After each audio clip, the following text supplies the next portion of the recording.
1, 2, 3, 4. Okay, so if anybody's been paying attention to the American economy, they can easily see the big red flashing lights going on in every sector of the economy. But to me, the most important is young people. They have completely given up hope for the future, and that is extremely dangerous and problematic. And we're going to hear it right from their own words. Let's get into it and see what we can find here, because I think this is a huge problem in our country right now. Generation is almost black-pilled, which is to say, like, very nihilist. We're kind of done.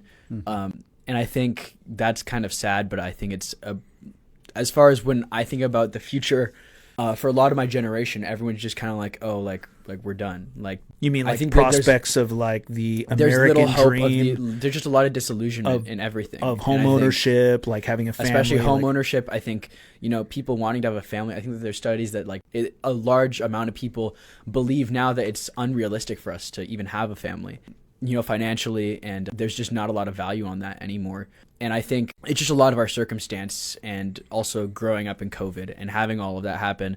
I think a lot of us have just become very unoptimistic and just kind of like cynical. Disillusioned with cynical. That's a great word for that. Okay, so he's talking about two things here. He's talking about home ownership, and he's talking about having a family. Two huge things that young people worry about. There are many others. But if you cannot afford a home, because BlackRock, for example, and I've done videos on this, is buying up all our homes and jacking up prices, and you can't have a family because it's so expensive, and everything is just too expensive. They get out of college, they're not getting paid livable wages, they're getting paid $15 an hour, and they have to go into debt $100,000 just to get a college education. They're like, what do I have to look forward to? And this is why we see a rise in political violence among young people. There was a poll done, and among young people, I think it's 53% of young people think it is acceptable to do political violence. It is acceptable. And this is what's going to start happening. Pitchforks are going to start coming out. When you have an entire generation that can't afford anything, that can't have a family, that can't buy a house, that can't enjoy their lives, so they stay inside, they don't get off the couch, they live in despair, and what do they want to do? They want to change the system, right? They want to change the system, and that can come in many different types of ways, but in many ways, it's political violence. Okay, so let's check out another young person and see what she has to say. I think she really, really breaks this down really well, and so we'll get into some of what she has to say, and then we'll get into some of the statistics, because this is super important what she has to say. I'm only 25 years old, but I have been mad my whole life because very rarely has there been anything to look forward to. And I feel like when I was in school, I still had hope.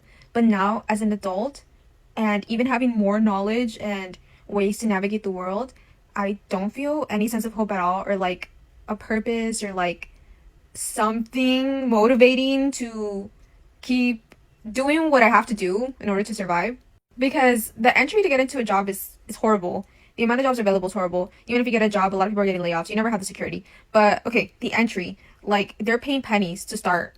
And then it's okay, you just got to work your way up. Okay, cool. Right? Whatever. Sucks, but people say that they also did it. Okay. But then the boomers aren't leaving. The older people are not retiring. And it's either because they can't let go of the power, or they genuinely can't because they cannot afford to retire. So you're telling me I'm going to spend several years in the same position, and all I'm doing is working so that I can have a place to sleep at night, or a place to be at if I'm not at work. She's saying that unemployment is high, which is 100% correct. Unemployment is 10% for young people. It's so difficult to get a job outside of college, and the jobs that you do get, she's saying they don't pay well. Boomers are not retiring because they can't afford to retire, so they're working late. So she can't work her way up into companies because you still have these boomers that are not retiring because they just can't afford to do so. And she's saying, so I'm getting paid a low wage, and all I have money to do is pay the basic necessities. I have to pay my car and just a place for me to live. She's not complaining that she has to pay those things. She's saying that I just make enough to pay the basic necessities. I don't have the money to take vacations, to go out with my family, to live a fruitful life. I'm just working to survive, to pay the bare necessities. And she's like, I don't want to work to survive. I'm living this life, and I want to actually live it and not just be a slave and work just to pay my basic necessities. And so this is where we're at right now. Let's take a look at this. Look at this. Shocking. Political violence is never acceptable, right? We all agree with that. But baby boomers, 93% of baby boomers say political violence is unacceptable. Gen Z, 86% agree. Millennials, 71% agree. So now look at Gen Z, 58% agree.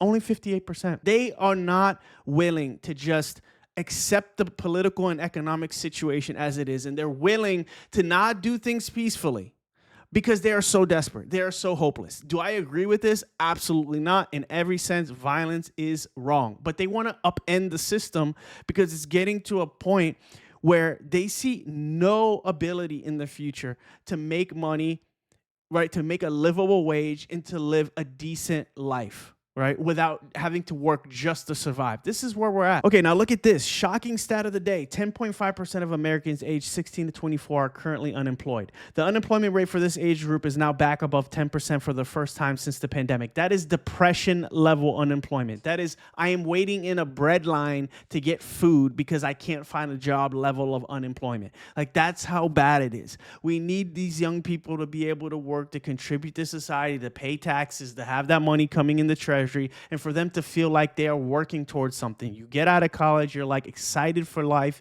You want to get a job, start saving for your future, start building a family. If you don't have that, what is the point? Right? They're like, what is the point of life if I can't do any of the most important things that life has to offer? Right? It just doesn't make any sense to them. And I get it. Now look at this. They want Americans to have more kids because the birth rates are down, right? Because they can't afford to have kids, so they're choosing not to have kids. It's not flipping affordable. Again, it's not affordable. That's not a myth. It's the truth. The cost of living is expensive. People will have more kids when life becomes more than just a struggle from paycheck to paycheck. Rent unaffordable, daycare unaffordable, medical care unaffordable, insurance unaffordable, groceries unaffordable, utilities unaffordable. We have a lot of Americans who are struggling just to survive. These young people are looking at this and saying, like, I really don't see any future for myself outside of working to survive, outside of paying my car bill in rent because I can't buy a house, because private equity is buying everything and screwing us all over. And that's why some of them are resulting, like, going to political violence. They're like, I can't do this anymore. I need something in my life. I need the system to change, right? Look at this. 75% of Americans believe they have no chance to succeed long term, so they just YOLO their lives and gamble on DraftKings and travel. Why save if you believe you have no hope in the future? Very few Gen Zers will have kids. Very sad, but can't blame them. I can't blame them either. I cannot blame them either. Okay. The political violence thing is crazy, but it's what you get in every society when people can't afford things. The pitchforks start coming out. That's what happens when a whole generation of politicians don't give a shit about you. The pitchforks start coming out. That's what happens when you have corporations price gouging and not paying their citizens. The pitchforks come out. This is where we're at. Pitchforks are coming out. Do I agree with it? No. We need to find an alternative way to change the system, right? Violence is never the answer.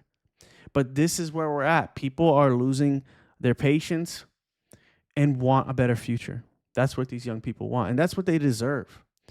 Anyway, let me know what you think. Let me know what you think, because I really am interested to know if you're a young person, if you're a Gen Zer, I'm a millennial. If you're a Gen Zer, let me know. If you're a millennial, let me know. What do you guys think about the situation? How are we doing as a country? Because in my opinion, let's bring it in. In my opinion, we're doing absolutely horrible, and we're letting our young people down. We're letting the next generation down. Let me know what you guys think.